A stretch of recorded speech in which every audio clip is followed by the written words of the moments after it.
العلم هو النور الهادي والمفتاح لكل الخير من يريد الله به خيرا. بسم اللہ الرحمن الرحیم. گزشتہ کل ہم نے سورہ فاتحہ کے بارے میں سب سے پہلے یہ معلوم کیا کہ سورہ فاتحہ کہاں پر نازل ہوئی. آپ شاید بتا سکتے ہیں سورہ فاتحہ کا نزول کہاں پر ہوا؟ مکہ مکرمہ میں.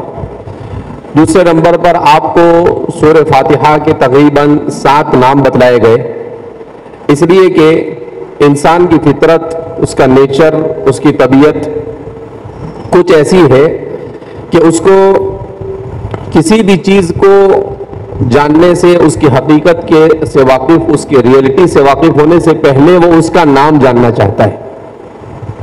اسی لیے ہم دیکھتے ہیں کہ قرآن کریم میں اللہ فرماتے ہیں وَعَلَّمَ آدَمَ الْأَسْمَاءَ كُلَّهَا، اور اللہ نے آدم علیہ السلام کو ہر چیز کے نام سکھا دیے.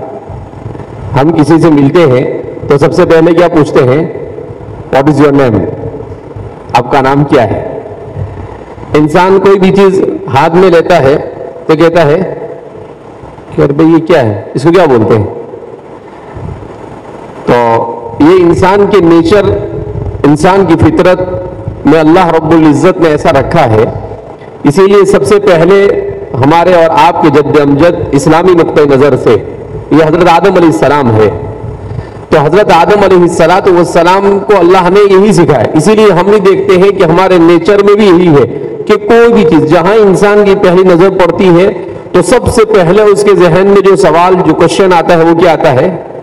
اس کا نام کیا ہے؟ What is your? اس چیز کو کیا کہتے ہوں گے؟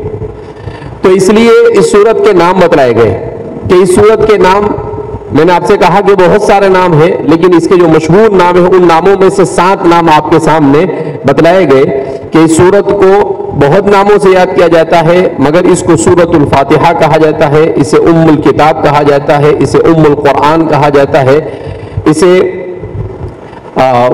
قرآن العظیم کہا جاتا ہے، اسے سورۃ الشفا کہا جاتا ہے. تو یہ سارے اس کے نام ہیں. تو اس میں سے کچھ ناموں کے ریزن بتلائے گئے. جیسے انسان کسی چیز کا بھی نام رکھتا ہے تو اس کا کوئی نہ کوئی ریزن ہوتا ہے. اگر کسی کا کوئی اپنے بیٹے کا بھی نام رکھتا ہے تو کوئی پوچھتا ہے کہ بھئی آپ نے یہ نام کیوں رکھا؟ تو فوراً انسان کہتا ہے اس لیے رکھا کہ کسی نبی کا نام ہے، قرآن میں اس کا ذکر آیا ہے، کسی صحابی کا نام ہے. ایسا کہتا ہے کہ میرا دادا کا نام تھا، میرے نانا کا نام تھا، ان کی یادگار کے طور پر. تو اس کا ریزن اور اس کا سبب ہوتا ہے. تو یہ جو نام ہے اس کے بھی ریزن اور سبب آپ کو بتلائے گئے کہ اسے ام القرآن کیوں کہا گیا، اسے ام الکتاب کیوں کہا گیا، اسے فاتحہ کیوں کہا گیا. پھر اس کے بعد اس سورت کی فضیلت کہ انسان کے نیچر میں یہ ہے کہ وہ یہ جاننا چاہتا ہے کہ میں یہ کام کر رہا ہوں تو اس میں میرا بینیفٹ کیا ہے، اس میں مجھے فائدہ کیا ہے. تو بتلایا گیا کہ یہ سورت اللہ رب العزت نے نبی کریم صلی اللہ علیہ وسلم کے اوپر نازل کی، اور یہ فضیلت اور ثواب کے اعتبار سے، فائدے کے دنیاوی اور اخروی فائدے کے اعتبار سے سب سے بڑی سورت ہے. دوسرا فائدہ بتلایا گیا کہ یہ سورت نور ہے. جیسا کہ آپ کو بتلایا گیا کہ اللہ کے رسول صلی اللہ علیہ وسلم نے کہا کہ فرشتے نے کہا کہ میں آپ کو 2 نور کی بشارت دیتا ہوں. اس سے مراد ایک سورہ فاتحہ اور دوسرا سورہ بقرہ کے آخری ایک صفحہ للہ ما فی السماوات، جس کو ہم پڑھتے ہیں. اب یہاں پر ایک بتلایا جا رہا ہے کہ سورۃ الفاتحہ شفاء، ہیلنگ ہے. سورہ فاتحہ پڑھ کر دم کرنے سے شفا حاصل ہوتی ہے. جیسا کہ صحیح بخاری میں ایک واقعہ بیان کیا گیا ہے کہ چند صحابہ کرام رضوان اللہ تعالیٰ عنہ مجمعین سفر کر رہے تھے.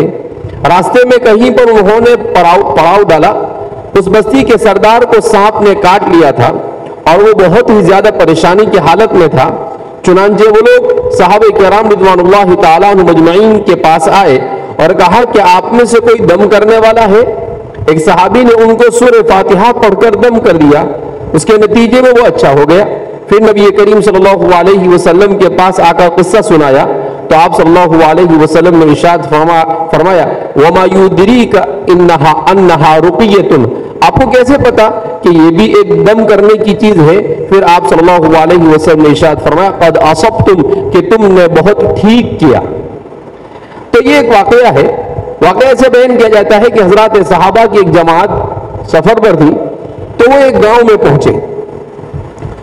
اس گاؤں میں حضرات صحابہ کرام رضوان اللہ تعالیٰ عنہم مجمعین کو کھانے کی پریشانی لاحق ہوئی، تو ان لوگوں سے کہا کہ بھئی آپ ہم لوگوں کو کھانے وغیرہ کا انتظام کر دو، مگر ان لوگوں نے انکار کر دیا، کنجوس قسم کے لوگ تھے سب۔ تو پھر صحابہ نے کہا ٹھیک ہے کوئی بات نہیں، ہم اپنے اعتبار سے بندوبست کرتے ہیں۔ اتنے میں تھوڑی دیر میں ان کے سردار کو بچھو نے کاٹ لیا۔ اب وہ ان کے یہاں پر کوئی بچھو کا زہر اتارنے والا تھا نہیں، تو وہ دوڑتے ہوئے صحابہ کے پاس آئے اور کہنے لگے کہ ہمارے سردار کے ساتھ ایسا ایسا واقعہ پیش آیا ہے، تم میں سے کوئی دم جانتا ہے، کوئی جان پھونک جانتا ہے؟ تو ایک صحابی غالباً حضرت ابو سعید خدری رضی اللہ تعالیٰ عنہ تھے، انہوں نے کہا کہ ہاں مجھے آتا ہے۔ اور پھر وہ گئے اس سردار کے پاس، سورہ فاتحہ پڑھی اور دم کیا، تو فوراً اس کا زہر کیا ہو گیا؟ اتر گیا۔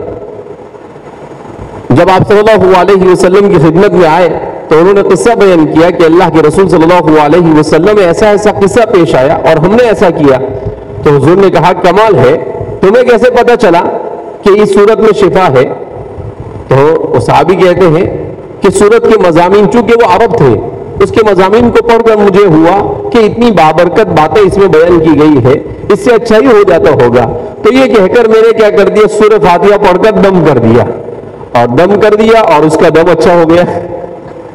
میرا دم کرنا اور اس کا دم نکلنے سے بچ جانا، تو آگے وہ لوگ خوش ہو گئے اور پوری بکریوں کا ایک ریوڑ ہمیں ہدیے کے طور پر کیا کر دیا، انہوں نے دے دیا۔ تو آپ صلی اللہ علیہ وسلم نے کہا کہ برابر ہے، تم نے اگرچہ اندھادھند تیر چلایا لیکن صحیح چلایا۔ اس کو عربی میں کہتے ہیں کہ رمیۃ بغیر رامین، اندھادھند تیر چلانا، کہ آنکھ بند کر کے آدمی مارے اور اتفاق سے نشانے پر لگ جائے۔ تو صحابہ انہوں نے اپنے طور پر سوچ کر کے بھئی یہ ایک دم جیسا ہی کچھ تو لگتا ہے، اس سے بہت سارے فائدے ہو سکتے ہیں، لیکن مجھے ایسا لگتا ہے کہ اس میں دم بھی ہوگا، تو اس سے انہوں نے ویسا کیا۔ تو ظاہر سی بات ہے اس نے اثر کر کر دکھلا دیا۔ اب آپ کہیں کہ ہم تو بہت دم کرتے ہیں لیکن کوئی اثر وثر دکھلاتا نہیں ہے، تو اس کی وجہ یہی ہے کہ ایک تو ہم صحیح پڑھتے نہیں، اور دوسرا یہ کہ ہمارا یقین، ہمارا ایمان ایسا مضبوط نہیں جیسا ان لوگوں کا تھا۔ اگر ہمارا بھی ایمان اور یقین اتنا ہی مضبوط ہو تو وہ ساری چیزیں آج بھی ہونا شروع ہو جائے۔ اسی لیے علامہ اقبال فرماتے تھے کہ اگر آج بھی تم صحابہ جیسا ایمان پیدا کرو تو فرشتے تمہاری مدد کو قطار در قطار اتر سکتے ہیں، مگر مسئلہ یہی ہے۔ اسی لیے حضرات صحابہ کا ایمان اتنا مضبوط تھا کہ قرآن کریم نے پہلے پارے میں انسانوں سے کہا آمینو کما آمن الناس، اے لوگوں ایمان لاؤ ایسا ایمان جیسا صحابہ ایمان لائے۔ یعنی صحابہ کے ایمان کو کیا بنایا گیا؟ سیمپل بنایا گیا، آئیڈیل بنایا گیا، کہ اگر تم یہ چاہتے ہو کہ اپنا ایمان کسی کی طرح بناؤ تو وہ تمہارے لیے سمپل اور تمہارے لیے آئیڈیل کے طور پر کس کا ایمان ہے؟ صحابہ کا ایمان ہے۔ بڑا مضبوط ایمان تھا ان لوگوں کا۔ تعلمنا الایمان ثم تعلمنا القرآن، صحابہ فرماتے تھے کہ ہم نے ایمان کو سیکھا اس کے بعد قرآن کو سیکھا۔ تو ایمان، اپنے ایمان کو مضبوط کرنا، یہ اسی لیے فرماتے ہیں، بہت سارے علماء نے لکھا ہے کہ حضرت ابوبکر صدیق رضی اللہ تعالیٰ عنہ کے صحابہ میں سب سے افضل ہونے کی وجہ کیا؟ کہا کہ صحابہ میں دوسرے بھی لوگ تھے جو عبادت حضرت ابوبکر سے زیادہ کرتے تھے، مگر اس کے باوجود ابوبکر کیوں افضل؟ تو کہا کہ ایمان صحابہ میں حضرت ابوبکر جیسا ایمان کسی کا نہیں تھا۔ آپ کا ایمان بہت مضبوط تھا، انتہائی مضبوط ایمان۔ آپ اندازہ لگا سکتے ہیں مکہ مکرمہ جو اس وقت اس زمانے کے میڈلسٹ کی گویا کہ سپر پاور طاقت تھی، وہ سپر پاور طاقت آپ صلی اللہ علیہ وسلم کو پکڑنا چاہتی ہے، اور آپ صرف آپ صلی اللہ علیہ وسلم کے کہنے پر اس پوری سپر پاور کے بات سے گھبراتے نہیں ہیں، اور ہجرت میں آپ کے ساتھ کیا ہو جاتے ہیں؟ آپ نکل جاتے ہیں۔ تو ایک آدمی، دو آدمی سپر پاور کا مقابلہ کر سکتا ہے؟ نہیں کر سکتا ہے، مگر اس کے باوجود ان کا ایمان ایسا ان کو معلوم تھا کہ کہ میں جس شخصیت کے ساتھ نکل رہا ہوں یہ اتنی عظیم ہستی ہے کہ اس کا نگہبان اور اس کا محافظ کون ہے؟ اللہ ہے. اس کا نگہبان اور محافظ کون ہے؟ اللہ ہے. جب اس کی حفاظت ہوگی تو ان کی حفاظت کے ساتھ میری حفاظت تو ہونی ہی ہے. جب حبیب کبریٰ صلی اللہ علیہ وسلم، کیونکہ آپ صلی اللہ علیہ وسلم تو اللہ کے کہنے پر نکلیں گے، اللہ کے کہے بغیر تو نکلیں گے نہیں، اور جب اللہ کے کہنے پر نکلیں گے تو اللہ آپ کی حفاظت کریں گے، اور جب اللہ آپ کی حفاظت کریں گے تو ساتھ میں میری بھی حفاظت ہونی ہے. اسی لیے حضرت ابوبکر کے بارے میں آتا ہے اتنا مضبوط ایمان تھا مگر غار میں تھوڑی دیر کے لیے ڈر گئے تھے. ثانی اثنین اذ ہما فی الغار اذ یقول لصاحبہ لا تحزن ان اللہ معنا. اس لیے کہ وہ جو غار ہے جس میں لوگ ٹھہرے تھے بہت بڑی غار نہیں ہے، مشکل سے تو آدمی اس میں بیٹھ سکتے ہیں. میں خود وہاں پر گیا ہوں آج سے تقریباً 25 سال پہلے، جب پہلی مرتبہ عمرے میں گیا تھا 95 میں، تو اس وقت ہم لوگ زیارت کے لیے گئے تو نیچے ہم لوگ کھڑے تھے، بالکل 15 سال کی عمر تھی. ہم نے کہا کہ ہم بھی اوپر جائیں گے غار حرا میں، غار ثور میں. تو لوگوں نے کہا کہ نہیں جا سکتے، وہ تو 2 بوتل پانی رکھنا پڑتا ہے، جانے میں 1 گھنٹہ لگتا ہے، آنے میں 1 گھنٹہ لگتا ہے. تو میرے ساتھ ہمارے ماموں کے لڑکے تھے مولانا عبید اللہ. میں نے ان سے کہا یار اپنے بچے ہیں، جوان، اپنے کیا دیر لگتی ہے، چلو ابھی جا کے آ جاتے ہیں. ہم لوگ دوڑتے ہوئے گئے، الحمدللہ مشکل سے 1 گھنٹے میں جا کر واپس آ گئے. جب اس پر چڑھے اس وقت اندازہ ہوا کہ ایسی خطرناک پہاڑی پر نبی کریم صلی اللہ علیہ وسلم 50 سال کی عمر میں کیسے چڑھے ہوں گے. تو اس پر چڑھے تو اس لیے کہ وہ پہاڑی ایسی سیدھی ہے، بہت مشکل ہے اس پر چڑھنا. آج تو وہ راستے تھے، تب بھی کئی مرتبہ ایسا ہوتا تھا کہ پاؤں پھسلا تو گئے، اپن بھی سیدھے نیچے. تو وہ اتنا مشکل، یہ سب اللہ کے رسول صلی اللہ علیہ وسلم کا امتحان، آپ کا ایگزام اور آپ کی آزمائش تھی. اگر اللہ چاہتا تو اللہ کے لیے جو اللہ نبی کریم صلی اللہ علیہ وسلم کو براق پر بٹھا کر 7 آسمان پر بلا سکتا ہے، کیا وہ اللہ مکہ سے مدینہ نہیں پہنچا سکتا تھا؟ لیکن نہیں، آپ صلی اللہ علیہ وسلم کو یہ مشقتیں اٹھائی اس لیے کہ آپ کی امت کو یہ بتلانا تھا کہ دین اور ایمان کے خاطر ایسی مشقتیں اٹھانی پڑے گی، اتنی تکلیفوں کو برداشت کرنا پڑے گا. جب تمہارے سردار اور تمہارے آقا احمد مصطفیٰ محمد مجتبیٰ صلی اللہ علیہ وسلم نے ایسی تکلیفیں اٹھائی. اب آپ اندازہ لگائے 400 کلومیٹر کا سفر پیدل کیا. کتنے کلومیٹر کا سفر؟ یہ پہاڑی پر چڑھے، وہ پہاڑی سے اترے، 3 دن تک وہاں رہے. تو فرماتے ہیں کہ حضرت ابوبکر نے اللہ کے رسول صلی اللہ علیہ وسلم سے کہا کہ اے اللہ کے رسول صلی اللہ علیہ وسلم، اگر ان میں سے کسی نے تھوڑا سا بھی اپنے پاؤں کی طرف جھانک لیا تو وہ ہمیں دیکھ لے گا. قرآن نے اس واقعے کو بیان کیا ہے، 10ویں پارے میں قرآن کریم نے اس واقعے کو کیا کیا ہے؟ بیان کیا ہے. ثانی اثنین اذ ہما فی الغار، کہ ان 2 میں سے دوسرے جب وہ غار میں تھے تو انہوں نے کہا اذ یقول لصاحبہ، وہ اپنے ساتھی سے کہہ رہے تھے لا تحزن، گھبراؤ نہیں، ان اللہ معنا، اللہ ہمارے ساتھ ہے. گھبراؤ نہیں، اللہ ہمارے ساتھ ہے. یہ کیسا ایمان ہوگا؟ اللہ کے رسول صلی اللہ علیہ وسلم ایسے حالات میں بھی گھبرائے نہیں، کیونکہ نبی کا ایمان تھا. کہا گھبراؤ نہیں، اللہ ہمارے ساتھ ہے، کچھ ہونے والا نہیں ہے. تو اس طرح سے تو مطلوب یہ قرآن، حدیث، دین، یہ سب کچھ پڑھ کر مقصد یہی ہے کہ ہمارا بھی ایسا مضبوط ایمان ہو جائے. اس لیے کہ ہم بھی فتنوں کے دور سے گزر رہے ہیں. اس دور میں اگر ایمان مضبوط نہیں ہوگا تو انسان کے لیے، اور ایمان کے بغیر اس دنیا سے گیا انسان، تو اس کا مطلب یہ ہے کہ پھر وہ کہیں کا نہیں رہ سکتا ہے. اللہ ہم سب کا خاتمہ ایمان پر فرمائے. تو اس سورہ مبارکہ کے سلسلے میں یہ بتلایا کہ اس سورت کا مقصد ایمان کو مضبوط کرنا. اسی میں سے ایک یہ چیز ہے کہ اس سے شفا بھی ہو جاتی ہے. اسی لیے علامہ اقبال فرماتے ہیں کہ قرآن تو نازل ہوا تھا میری اور آپ کی ہدایت اور دنیا کی ترقی اور آخرت کی کامیابی کے حصول کے لیے، مگر آج ہم نے صرف اس کو استعمال کیا ہے کیا کہ باپ بیٹی کو شادی کے اندر میں قرآن دے دیتا ہے، اور کوئی عامل ہے آتا ہے 2-4 سورت 2-4 آیت پڑھ کر اسے دم کر دیتا ہے. کہا کہ قرآن کے نازل ہونے کا ایک یعنی اس کی برکت سے بیماری اچھی ہو سکتی ہے، مگر اس کے اصل مقصد سے چھوڑ کر اس کو صرف اسی میں استعمال کرنا، کہا کہ یہ انسان کا اس کے ساتھ ظلم کرنا ہے۔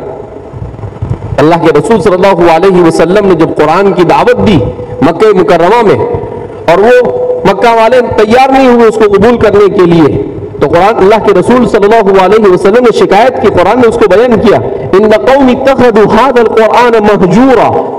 حضور فرماتے ہیں ان قوم اتخذوا هذا القرآن مہجورا، کہ اللہ کے رسول صلی اللہ علیہ وسلم، اے اللہ یہ میری قوم ہے جس نے اس قرآن کو چھوڑ دیا، جس قرآن کو آپ نے ان کی ہدایت کے لیے نازل کیا۔ تو ہمارے علماء نے لکھا ہے اس کا مطلب یہ ہے کہ قرآن کریم کو نہ پڑھنا، فرماتے ہیں کہ کم از کم، حضور کی حدیث ہے، کم از کم آدمی کو رات میں سونے سے پہلے 100 آیتیں پڑھنی چاہیے۔ اگر وہ 100 آیتیں پڑھتا ہے تو ٹھیک ہے، ورنہ اللہ کی لسٹ میں غافلین میں شمار کیا جاتا ہے۔ کس میں شمار کیا جاتا ہے؟ بیکار یعنی فضول کی قسم کے انسانوں میں شمار کیا جاتا ہے۔ تو اس لیے کہتے ہیں کہ سونے سے پہلے کم از کم آدمی کو روزانہ کا معمول ہونا چاہیے کہ کتنا پڑھنا چاہیے؟ 100 آیت۔ 100 آیت کتنا ہوتا ہے؟ آدھا پارہ ہوتا ہے۔ انسان اپنی آخرت کے لیے اگر آدھا پارہ کا وقت نہیں نکال سکتا ہے تو انسان کے لیے اس سے، حضرات صحابہ کا معمول یہ تھا کہ حضرات صحابہ میں بہت سارے صحابہ ایسے تھے جو اپنے سارے کاموں کے ساتھ روزانہ قرآن پڑھتے تھے، بہت سارے ایسے تھے جو 2 دن میں قرآن پورا کرتے تھے، اور کم از کم صحابہ جو پڑھتے تھے قرآن کریم کو تو وہ کتنا؟ کہا کہ کم از کم ایک ہفتے میں قرآن کریم کا ختم ہونا یہ ان کا سب سے کم معمول تھا، ایک ہفتے میں۔ اسی لیے 7 منزلیں جو ہے نا وہ صحابہ کا وہی معمول تھا کہ 7 منزلیں یعنی 7 دن میں تو قرآن ختم ہونا چاہیے۔ تو کہا کہ ایک مومن کے لیے اتنا ضروری ہے۔ اسی لیے تو میں نے کہا نا، علامہ اقبال فرماتے تھے وہ زمانے میں معزز تھے مسلمان ہو کر، اور ہم ذلیل و خوار ہوئے تاریخ قرآن ہو کر۔ تاریخ قرآن کا مطلب قرآن کو چھوڑ دینا۔ اس لیے ضرورت اس بات کی ہے کہ ہم اپنی ساری مشغولیتیں ٹھیک ہے مگر اپنی آخرت کی فکر سے زیادہ اور کوئی چیز نہیں ہو سکتی ہے۔ اسی لیے حضرت ابوبکر صدیق رضی اللہ تعالیٰ عنہ فرماتے تھے کہ جس کا عقیدہ آخرت جتنا مضبوط ہوگا وہ اس کا ایمان اتنا مضبوط ہوگا، اس لیے کہ عقیدہ آخرت ہی انقلابی عقیدہ ہے۔ کیا مطلب؟ جس آدمی کو یہ ہو کہ مرنے کے بعد کی زندگی ہے اور اس زندگی میں کیا میرے ساتھ ہونے والا ہے اور اسی کی تیاری کے لیے میں یہاں پر آیا ہوں، کہا اس پر جتنا یقین مضبوط ہوگا اتنا آدمی کے لیے عبادت کرنا آسان، قرآن پڑھنا آسان، اور جتنا وہ ایمان کمزور ہوگا اتنا اس کے لیے ان چیزوں کو کرنا کیا ہوتا ہے؟ مشکل ہوتا ہے۔ ہم لوگ موبائل لے کے بیٹھتے ہیں، گھنٹے بیٹھے رہتے ہیں، کیوں؟ اسی لیے ایک بزرگ نے لکھا کہ میں جب آج کے لوگوں کو دیکھتا ہوں کہ 3-3 4-4 گھنٹے تک ایک جگہ پر موبائل لے کر بیٹھے رہتے ہیں تو مجھے یاد آتا ہے کہ میرے صحابہ جو تھے اور صحابہ کے بعد ان کی صحبت میں رہنے والے جو لوگ تھے وہ پورا قرآن اور آدھا قرآن پڑھ لیتے تھے۔ وہ سمجھنا میرے لیے آسان ہو گیا۔ کیوں؟ اس لیے کہ ہمارا سامان دلچسپی اور ہم کو انٹرسٹ ہے موبائل میں، انہیں ایسا ہی انٹرسٹ کس میں تھا؟ قرآن میں تھا۔ ان کو ایسا ہی انٹرسٹ کس میں تھا؟ قرآن میں تھا۔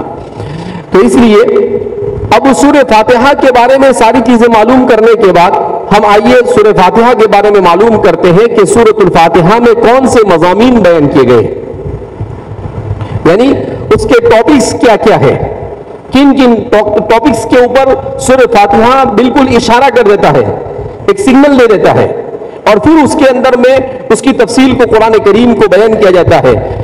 تو فرمایا کہ اس میں سب سے پہلے توحید کو بیان کیا گیا، مونوتھیزم۔ کیا مطلب توحید کا مطلب؟ دیکھو یہ پوری کائنات کے بنانے کے بعد اس کائنات میں انسان کو بھیجنے کا مقصد ہی کیا ہے؟ انسان کو بھیجنے کا مقصد ہی یہ ہے کہ انسان ایک اللہ کی عبادت کرے۔ انسان کیا کرے؟ ایک اللہ کی عبادت۔ ما اسألکم علیہ اجرا ان اجری الا علی اللہ۔ سارے انبیاء نے، جتنے بھی انبیاء آئے ان میں سے 25 انبیاء کا نام قرآن کریم نے ذکر کیا ہے، ان سب نے ایک ہی دعوت دی کہ ایک اللہ کی عبادت کرو، وَلَا تُشْرِكُوا بِهِ شَيْئًا، اور اللہ کے ساتھ کسی کو شریک نہ ٹھہراؤ۔ تو ایک اللہ کی عبادت، جیسے ہی سورہ فاتحہ سے شروع ہوتی ہے الحمدللہ رب العالمین، تمام تعریف اس اللہ کے لیے جو تمام جہانوں کا پالنہار ہے۔ الحمدللہ رب العالمین تمام جہانوں کا پالنہار ہے. ایک اگر ہوتا ہے سنگل ہو تو اسے کہا جاتا ہے عالم, اور اگر جمع ہو جاوے اس کی تو پھر اسے کیا کہا جاتا ہے؟ عالمین کہا جاتا ہے. تو کہا تمام جہانوں کا پالنہار ہے. تو اس میں جہاں شروع ہوتا ہے سورہ فاتحہ, سب سے پہلے توحید کو بیان کیا گیا کہ ایک اللہ پیدا کرنے والا بھی اور ایک ہی اللہ کائنات کے نظام کو چلانے والا. کسی زمانے میں انسان کے لیے سمجھنا مشکل تھا کہ ایک کیسے چلا سکتا ہے, لیکن آج آپ دیکھتے ہیں کہ جب اللہ کی مخلوق انسان اپنے دماغ کو استعمال کر مشین اور سافٹ ویئر سے سارے مشینوں کو سافٹ ویئر سے جوڑ کر ایسا بنا سکتا ہے کہ ایک سگنل آدمی ہوتا ہے وہ پوری فیکٹری کو کیا کرتا ہے؟ بیٹھے بیٹھے مینیج کرتا ہے کہ ساری چیزیں آٹومیٹک ہوتی ہے. کہیں پر کچھ ہوا تو اس کو وہاں پر لائٹ بتانا کیا کر دیتا ہے؟ شروع کر. تو ایک انسان جب ایک فیکٹری ایسی بنا سکتا ہے تو ایک اللہ کی ذات جو انسان کو عقل اور دماغ دینے والی ہے, اس اللہ کے لیے اس کائنات کے نظام کو چلانا کتنا آسان ہوگا. ہمارے لیے سمجھنا آسان ہے, کوئی مشکل نہیں ہے. ہم دیکھتے ہیں نا کہ پوری فیکٹری ہے. آج سے 20 سال 18-20 سال پہلے ہم گئے تھے آنند, تو اس وقت نئے وہاں پر جو وہ امول جو ہے وہ شروع ہوئی تھی. تو اس میں کیسا تھا کہ اس کو دیکھنے کے لیے پورے کانچ چاروں طرف سے لگا ہوا تھا کہ یہاں سے دودھ آتا ہے اور پھر اس کے آٹومیٹک کمپیوٹرائز تھا سب آٹومیٹک, کہ اگر چاکلیٹ بناتا ہے تو وہاں پر وہ سیکشن میں اتنا چلا جاتا ہے اور پھر اس کے بعد سب جگہ پر آٹومیٹک چاکلیٹ بننا کیا ہوتی ہے, شروع ہوتی ہے, پیک ہو کے باہر نکل جاتی ہے. تو اس کو دیکھنے کے بعد سمجھ میں آیا کہ جب ایک انسان ایسا کر سکتا ہے تو اللہ کے لیے کائنات کا نظام چلانا کتنا آسان ہے. تو یہ سائنس نے اللہ کو سمجھنا آسان کیا, مگر کب؟ جب ہم اپنے کامن سینس کو استعمال کریں, لیکن ہم استعمال نہیں کرتے اس کو. تو اس لیے اس میں توحید کی اقسام بیان کی گئی ہے, یعنی اللہ معبود بھی ایک ہے, وہ رب بھی ایک ہے, اور اس سے نہ اس کے ساتھ بنانے میں کوئی شریک ہے اور نہ اس کے ساتھ چلانے میں کوئی شریک.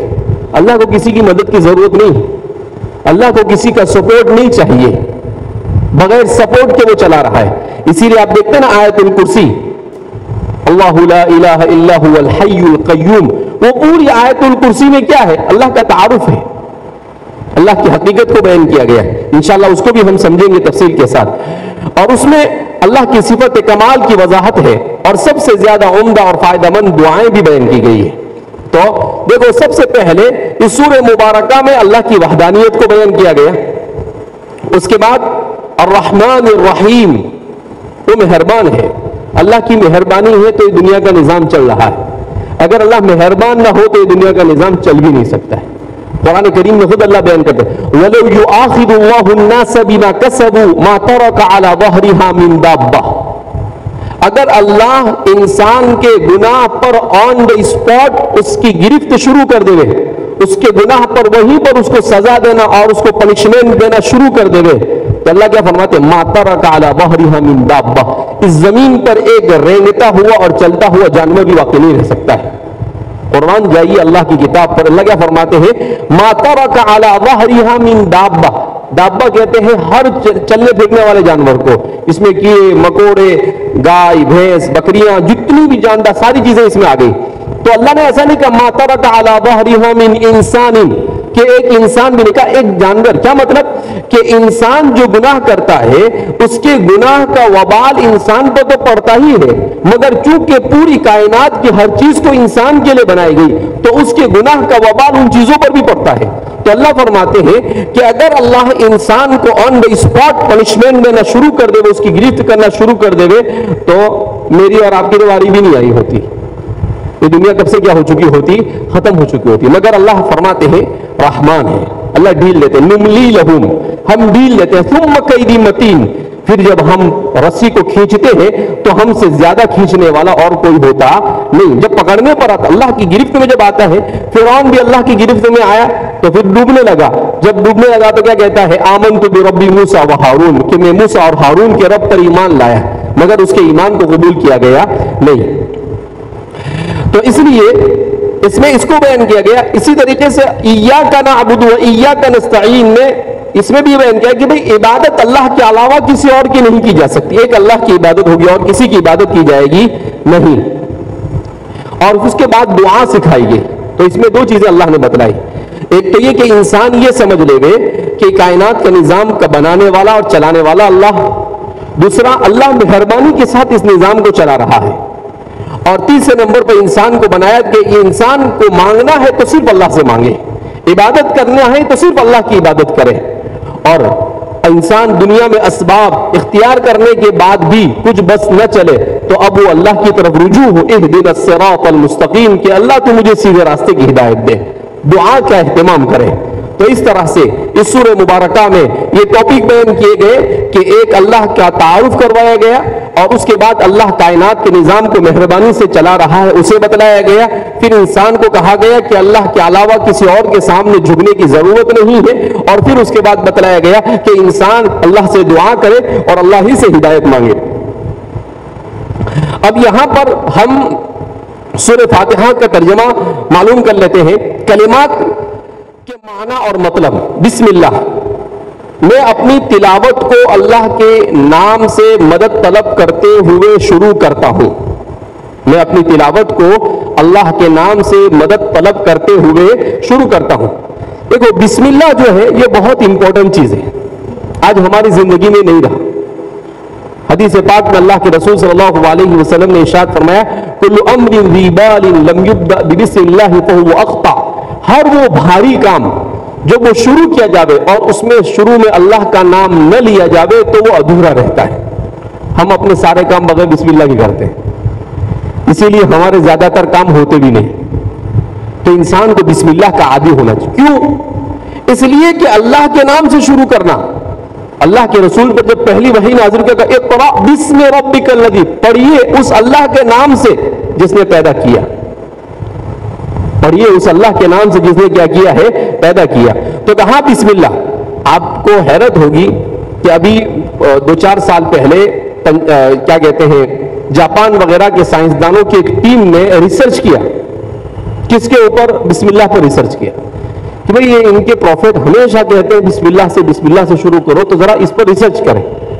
تو وہ حیران ہو گئے. انہوں نے کہا کہ ہم نے دیکھا کہ جب کوئی آدمی پانی پیتا ہے اور بسم اللہ پڑھتا ہے تو وہ بسم اللہ جیسے ہی پڑھتا ہے اس پانی میں جتنے بھی ایسے جراثیم ہوتے ہیں جو انسان کی باڈی کے لیے ہانیکارک ہوتے ہیں, نقصان دہ ہوتے ہیں, وہ سب ختم ہو جاتے ہیں. وہ سب کیا ہو جاتے ہیں؟ ختم ہو جاتے ہیں. اور وہ چیز انسان کے لیے کسی بھی چیز پر اس کو پڑھا جائے, یہ سائنٹیفک ریسرچ ہے. یہ کیا ہے؟ سائنٹیفک. یعنی بسم اللہ پڑھنے سے وہ چیز انسان کے اللہ کی مدد تو آئے گی, اللہ رب العزت کی مدد, لیکن یہ انسان کا ایک زائد فائدہ, ایک زائد انسان کا بینیفٹ ہے کہ وہ اس چیز کو جس کو کھاتا ہے, جس کو پیتا ہے, جس کو کرتا ہے, جب بسم اللہ پڑھتا ہے تو اس میں ظاہری اعتبار سے بھی اس کے بہت ساری تکلیفیں اس سے کیا ہو جاتی ہے؟ دور ہو جاتی ہے. تو اس لیے ہمیں بسم اللہ کا عادی ہونا چاہیے. اور رحمان وہ ذات جس کی رحمت تمام مخلوقات, جتنی بھی اللہ کی مخلوق جن کو اللہ نے پیدا کیا ہے ان کو شامل ہے. یعنی اللہ کی مہربانی سے کائنات کا نظام چل رہا ہے. جیسا کہ الرحمن الرحیم سورہ فاتحہ کے بارے میں ابھی بتلایا گیا آپ کو. الرحیم وہ ذات جو مؤمنوں پر بالخصوص رحم فرماتی ہے. دیکھو دو لفظ ہے, ایک ہے رحمان اور دوسرا ہے رحیم. دونوں میں تھوڑا سا فرق ہے. رحمان اس میں آپ دیکھیں گے کتنے حروف ہیں؟ را, ہا, میم, الف اور نون. یہ جو کھڑا زبر ہے نا یہ الف ہے. کھڑا زبر یہ کیا ہے؟ الف ہے. وہ لکھا ایسا جاتا ہے, ورنہ دیکھا جائے تو یہ کل کتنے حروف ہوئے؟ 5 ہوئے نا. را, ہا, میم, الف اور نون. تو یہ 5 حروف ہیں. اور رحیم میں آپ دیکھو را, ہا, یا اور میم کتنے ہیں؟ 4. تو جہاں پر اس میں حروف کم استعمال ہوئے ہیں وہیں پر اس میں رحمت کے معنی بھی کم, اور رحمان میں زیادہ حروف استعمال ہوئے ہیں تو اس میں رحمت کے معنی بھی زیادہ. اسی لیے فرماتے ہیں کہ اللہ کے بارے میں کہ اللہ رحمان ہے تو کائنات کا نظام چل رہا. اسی لیے ہم دیکھتے ہیں کافر کو بھی اللہ روزی دیتا ہے, مشرک کو بھی اللہ روزی دیتا ہے, اپنے نافرمان اور گنہگار کو بھی روزی دیتا ہے, اور اپنے فرما بردار کو بھی روزی دیتا ہے. کیوں؟ اس لیے کہ وہ رحمان ہے. تو دنیا میں اللہ نے کہا کہ دنیا میں ہم نے تم کو بھیجا ہے فمن شاء فلیؤمن ومن شاء فلیکفر, جو چاہے ایمان لائے جو چاہے کفر کرے, مگر اس کا کاؤنٹ ہوگا مرنے کے بعد. تو وہاں پر جو ہوگا وہ بعد میں دیکھیں گے, وہاں پر تو آپ سے حساب لیں گے ہم. لیکن یہاں پر تو ایسا ہے کہ اللہ رب العزت رحمان ہے, لہذا مومن اور کافر اور مشرک اور مجرم اور گنہگار سب پر اللہ کی رحمت شامل ہوتی ہے. لیکن رحیم ہے جو مومنوں پر بالخصوص رحمت فرماتے ہیں. تو کہا کہ سب پر رحمت ہے رحمان ہونے کی وجہ سے, اور مومنوں کے ساتھ اس کی رحمت خاص ہے, اسپیشل رحمت ہے. کیوں؟ اس لیے کہ وہ اس کے بندے ہیں. اس نے مومنوں نے جان لیا, ایمان والے مسلمانوں نے جانا کہ بھئی کون ہے اللہ, اور اس اللہ نے کیسے دنیا کو بنایا اور کیسے ہم دنیا میں آئے, اور اس کے بعد ہمیں تو اس کی معرفت اس نے حاصل کی, تو ان کا امپورٹنٹ بڑھ گیا. اسی لیے آپ دیکھتے ہیں نا کہ فرعون جو ہے نا, جب جادوگر آئے اس کے پاس تو انہوں نے کہا کہ بھئی ہمیں پرائز کیا ملے گا. تو فرعون کیا کہتا ہے, انتم اذا لمن المقربین, کہ اگر تم کامیاب ہو گئے تو میں تم کو اپنے قریب کر لوں گا. کوئی پرائز نہیں, لیکن سب سے بڑا پرائز یہی ہے کہ بادشاہ اس کو اپنے قریب کر لے گا. تو مومن کے لیے سب سے بڑا پرائز یہ ہے کہ جب وہ اللہ پر ایمان لاتا ہے تو اللہ اس کو اپنے قریب کر لیتا ہے. اسی لیے اللہ اعلان فرماتے ہیں ان اللہ اشتری من المؤمنین انفسهم واموالهم بان لهم الجنہ, کہ اللہ نے مومنوں کی جانوں کو اور ان کے مال کو خرید لیا ہے اور اس کے بدلے میں انہیں جنت عطا کرے گا. تو الرحیم وہ ذات جو مومنوں پر بالخصوص رحم فرماتی ہے. تو یہ بسم اللہ کا مطلب کیا ہوا کہ میں اپنی تلاوت کو, یعنی اگر پڑھ رہا ہے تو کھاتے وقت تو میں کھانا شروع کر رہا ہوں اللہ کے نام سے, لکھتے وقت تو میں لکھنا شروع کر رہا ہوں اللہ کے نام سے. بولنے کی ضرورت ہے, صرف بسم اللہ بھی پڑھ لیا, صرف بسم اللہ بول دیا اس نے, تب بھی وہ آٹومیٹک سب اس میں شامل ہو جاتا ہے. اگر اسپیچ کرنے کے پہلے اس نے بسم اللہ پڑھا تو میں اسپیچ شروع کر رہا ہوں اللہ کے نام سے. تو جو بھی اچھا کام ہوگا, ہاں گناہ کا کام بسم اللہ بول کر نہیں شروع کر سکتے. کون سا کام نہیں شروع کر سکتے؟ آدمی شراب پی رہا اور کہا بسم اللہ, یہ تو کریلا وہ بھی نیند چڑھا, کہا کہ نہیں. بلکہ ایسا لکھا ہے کہ اگر گناہ کا کام کرے اور جان بوجھ کر بسم اللہ پڑھے تو آدمی کافر بن جاتا ہے. کیوں؟ اس لیے کہ اس نے اللہ کے نام کی توہین کی, اس نے اللہ کے نام کا مذاق اڑایا. اس وجہ سے تو گناہ کے کام کے بسم اللہ نہیں پڑھ سکتے. لیکن جتنے بھی نیکی کے کام ہے یا بھلائی کے کام ہے یا اچھے کام ہے جو گناہ نہیں ہے اسے کرے گا تو اس کے لیے بسم اللہ پڑھنا بہت ہی زیادہ فائدہ مند ہے. اور رحمان بہت زیادہ مہربانی کرنے والا, رحیم مومنوں کے اوپر رحمت کرنے والا ہے. تو یہ ہم تینی چیزوں کا صرف بسم اللہ الرحمن الرحیم کا معنی آج معلوم کرتے ہیں کہ بسم اللہ الرحمن الرحیم اس کا پورا معنی کیا ہوگا؟ شروع کرتا ہوں اللہ کے نام سے جو بڑا مہربان نہایت رحم کرنے والا ہے. کیا معنی ہوگا اس کا؟ شروع کرتا ہوں اللہ کے نام سے جو بڑا مہربان نہایت رحم کرنے والا ہے. شروع کرتا ہوں اللہ کے نام سے جو بڑا مہربان نہایت رحم کرنے والا ہے. جب بھی بسم اللہ پڑھے تو آدمی کے ذہن میں یہ بات آنی چاہیے کہ کیا مطلب اس کا میننگ کیا ہوتا ہے. تو بہت سمپل ہے, کوئی اس کو رٹنے کی ضرورت نہیں ہے. ماشاءاللہ ہم سب سمجھدار لوگ ہیں, ایسے ہی 2-4 مرتبہ سننے سے سمجھ میں آ گیا. تو کیا مطلب ہوتا ہے اس کا؟ بسم اللہ الرحمن الرحیم, شروع کرتا ہوں میں اللہ کے نام سے جو بڑا مہربان نہایت رحم کرنے والا ہے. شروع کرتا ہوں میں اللہ کے نام سے جو بڑا مہربان نہایت رحم کرنے والا ہے. اللہ رب العزت ہمیں بسم اللہ پڑھنے کی اپنی زندگی میں عادت ڈالنے کی توفیق مرحمت فرمائے, اور اللہ رب العزت ہم سب سے راضی ہو جائے, ایسے فیصلے فرمائے, اور قرآن کی فہم ہم پر کھول دے گے. اللہ رب العزت ہمارے وقت میں برکت عطا فرمائے. سبحان اللہ بحمدہ, سبحانک اللہم, نشہد ان لا الہ الا انت, نستغفرک ونتوب الیک. السلام عليكم. لا تنسوا الاعجاب بالفيديو والاشتراك في القناة تشجيعا لنا لنستمر بنشر المزيد إن شاء الله.